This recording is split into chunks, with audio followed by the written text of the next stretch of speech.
What is she being arrested for? She was arrested for felony murder and cruelty to children in the second degree. It's not officially called yet, but they're talking with the parents, and it looks like there's no signs of life, so since he gives me the final official word, I'll let you know. The jarring image of Charlie on the hospital operating table while holding his lifeless hand, it still hurts so much. I wish I could erase that day. I wish I had Charlie in my arms. Get ready, because this story will leave you seething with anger. It's about a truly vile woman who preyed upon the most innocent and helpless among us, infants and toddlers. This is the chilling tale of an in-home daycare that turned into a living nightmare. A place once run by a 48-year-old woman named Amanda Hickey. What happened behind those closed doors was far from the nurturing care parents expected.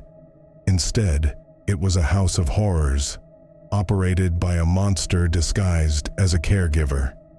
Imagine receiving the call every mother dreads, the news that her 4-month-old baby has been found unresponsive and is being rushed to the hospital. Watch as this terrified mother sprints towards the ambulance where her little boy is barely holding on to life. Have her go in the ambulance with them. Scottish Rite, ma'am. Go in the ambulance right there. They're getting ready to go. This is Mom. This case begins February 21st of 2021 in Dunwoody, Georgia. Law enforcement had received the call that an infant was found unresponsive and needed help right away. Breathing? Still CPR? Yep. All right. In the body cam video, you can see the heart-wrenching moments that emergency personnel struggle to revive the little boy. Meanwhile, Amanda Hickey appears to be sitting on the floor on the other side of the room. Care of patient. Analyzing heart. No shock advised. All right, let's go. Ensure emergency medical services. Is this y'all's child? The officers tell Amanda that she needs to call the child's parents. After all, it is clear that this child might not have much time left. I'm a family-owned daycare. This is one of my clients. Okay, have we contacted them yet? No, I haven't called anyone or done anything Okay. yet. Go ahead and call them. Yeah, go ahead, let's go ahead and call them. Here's a photo of 4-month-old Charlie Cron Miller, the sweet baby, now fighting for his life. As Charlie is rushed to the hospital, officers question Amanda, who appears clueless about how such a tragic incident could have occurred. Him to bed on his back, but his parents stated he could roll over, but I had never seen it. What time did you call 911? I can show you. I was quite fucking flipped out. So I dialed it, and then I think I just kept hitting it, and then I think this was them calling me back. Although Amanda had claimed she placed little Charlie on his back, detectives later concluded that she had actually put him down on his stomach, a position that goes against federal safe sleep guidelines. Vicky shared her version of the events from that day with an officer and even led him back to the room where Charlie had been sleeping, pointing out the bed where he was supposedly lying. Charlie was having a normal day. According to his normal schedule, he was scheduled to eat at 3 o'clock.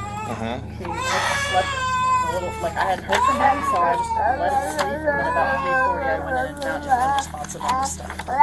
Okay. I put him to sleep on his back. Okay. Unresponsive. I'm still in the process of getting everyone out of bed. So this guy's still sitting here because, so this is the bed that Charlie was in. Okay, I'm just going to take a quick overview of the whole room real quick, and then... Sorry. No, you're fine. I can keep his face out of it, I guess is probably the best thing to do. I don't know. He's not going to be in it. Amanda repeatedly insists that she put Charlie to bed on his back, yet he was discovered lying on his stomach. Although she appears slightly rattled, her tone remains steady, and she shows little emotion about the incident that just occurred at her facility. Okay, so you came down at 2:45? 3:45. I mean, obviously if I would have known we were having an emergency, I wouldn't have let him sleep, but I thought he was just tired or still sleeping.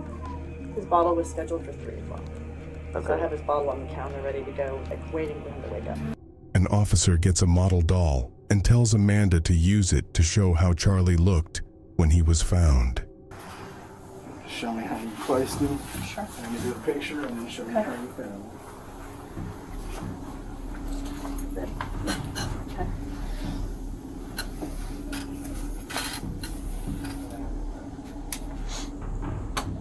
And there was another child in there, so you put him down and picked one up, right? I did. So he was in there by himself. He was, yes. Yes. There was a switch. Could this truly have been a tragic accident?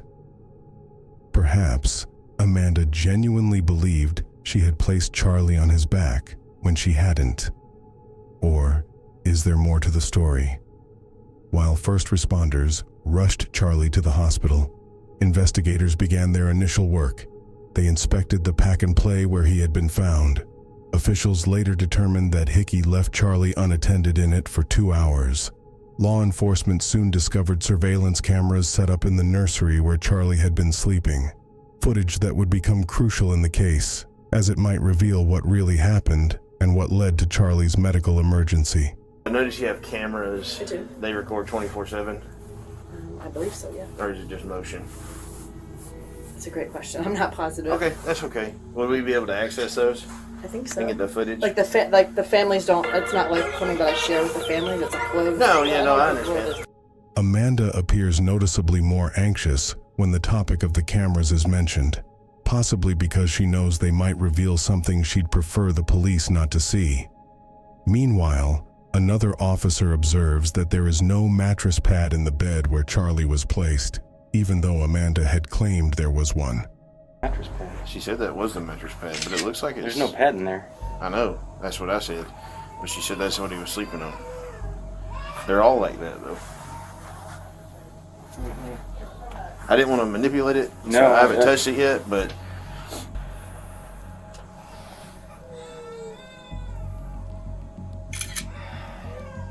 See that? The discoloration on the pad. Yeah, I see it now. And then the discoloration on the actual the brown. Yeah. Amanda is willing to hand the security footage that her cameras captured over to the officers. This could suggest that she doesn't think she has anything to hide. Go ahead and get the child out. I'm just going to keep looking through for a minute, if that's okay. And I'll be here when you come back. I'm not going anywhere. Amanda then starts to hyperventilate and become more and more panicked as she tries to figure out what she's going to tell the other parents when they pull up to pick up their kids and see cops and medical vehicles everywhere. But I don't know what to tell them either. Tell them a baby had an emergency and I can escort you out when you drop the babies off. And All if right. you have any questions, I can answer those There you questions go. for you. Okay. We can do that for you to help It's you gonna out. be really hard for you to talk. Really hard. the baby had a medical emergency, so you didn't, nothing. I just don't know. I don't know what. I'll just need an escort. Okay. Just give them. So you hear me give them the same message to everybody. I'm not sure what that message is yet, but I need to tell them all something. We had an emergency. What do I tell them? We had an emergency here today. Yeah. And. One of the officers assures Amanda that while they are going to have to investigate things further, he doesn't see any signs of malicious intent or that she did this on purpose. You can't predict the future. I understand that. I just don't know what to tell them. To tell them that, that you had an emergency, a child had to be rushed to the hospital, and leave it at that. Technically, you can't share any more I information. don't know what it. The man that you see comforting Amanda by giving her a hug is her husband, Patrick. He assures her that everything is going to work out. But let's just say that this couldn't be further from the truth. Meanwhile, emergency responders take Charlie and his mother to the hospital. This is Mom right here. Okay. Where can I go? Yes, just come in.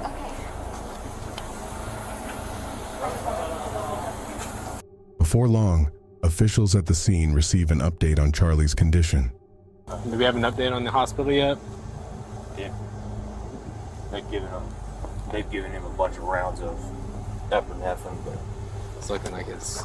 yeah, there's no signs of life. Yeah. I'll let y'all know here in a minute, but I expect here soon I'm gonna get the official word. Amanda clings to the hope that Charlie will somehow survive, but the officers have already lost faith that there will be any good news. It's not officially called yet, but they're talking with the parents, and it looks like there's no signs of life. So as soon as he gives me the final official word, I'll let you know. Not long after, Charlie's parents faced the unimaginable. They had to say goodbye to their 4-month-old baby boy when he was pronounced dead at the hospital. Now, the medical examiner needed to establish the manner of death before detectives could continue their investigation and determine whether this was something Amanda could have prevented. What follows is a heartbreaking scene. Charlie's parents returning to Amanda's home to speak with investigators, just moments after saying their final goodbye. The overwhelming grief on their faces is unmistakable. Hi, sir. I'm not gonna hold you here for right now. I am Detective Taffer. I work with the Dunwoody Police, okay? I'm gonna go ahead and let y'all go home. I got some phone numbers for y'all. Let me make sure they're correct. Meanwhile, Amanda's daughter has also just returned home, and she is frantic when she sees all the emergency vehicles and is worried that something terrible has happened to her mom. Mom's Is she in fine. trouble? Your mom's fine. Is she in trouble? Not right now, your mom. You can go talk to your mom. Feel free. I haven't found anything today that leads towards any type of malicious intent. I can say that as of right now. And I don't foresee that on this. Despite these reassuring words, everything is about to change just a few days later when the police return to Amanda's home. This time, they are there to arrest her. She's about to face what is likely the biggest shock of her life. Yet her response seems almost as if she had been expecting this moment all along. Hey, Miss Amanda. Oh. Can you step out here for just a minute, please? Okay. I want you to turn around, face me, put your hands behind your back, okay? You are being placed under arrest. Okay. Okay. Do you want to talk to me? If so, we can go back to the police department and we can talk. If not, you're going to go straight to the cab jail. Yes. You do want to talk to me? Yes. Okay. So then we'll go back and we'll discuss it at the interview room, and then from there you'll be released to the jail, okay? Amanda remains surprisingly calm and asks just a single question upon learning she's about to be arrested. She simply wants to know if she can inform her daughter, who is inside, about where she is being taken. Can you come here for a moment, please? Hold on right now.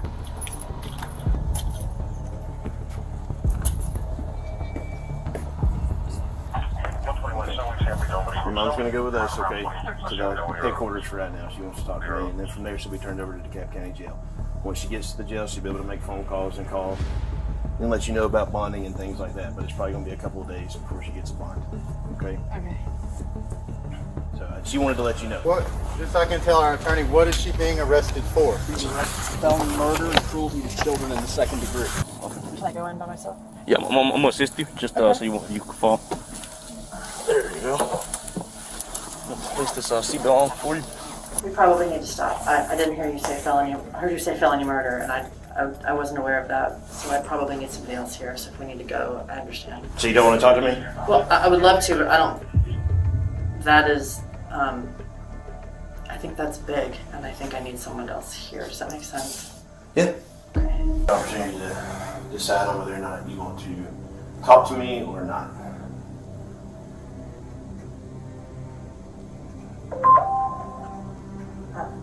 I don't know what to do, so I guess we should just move me along. I don't know what the right thing to do is, so I don't know what the right thing to do is. So you don't want to try to talk and get some questions answered? I don't think so. I don't think it's going to change anything at this point. So. Amanda is then taken to the county jail, where she will remain until a judge determines if and when she can be released on bond. Meanwhile, as investigators review surveillance footage from inside Amanda's daycare center, they uncover some shocking evidence.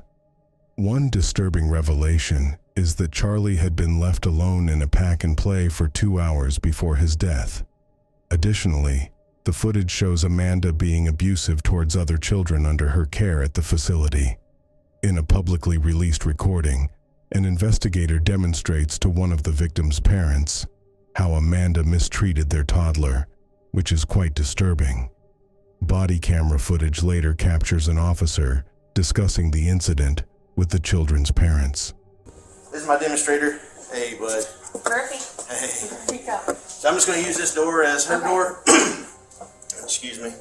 So he was standing kind of like this, you know, looking out the window there. So she comes up, and then Mr. Graham was standing next to him. So she walks up and opens the door, right? And his feet are hitting it, stopping the door from him. She does that 4 times, okay? Then you can tell that she gets annoyed by that, and that's when she grabs him, right? One arm on each, spins around, okay? And it's open here, so he doesn't hit anything. So when he spins around, she's not paying attention. She's still looking at the door, and then drops him.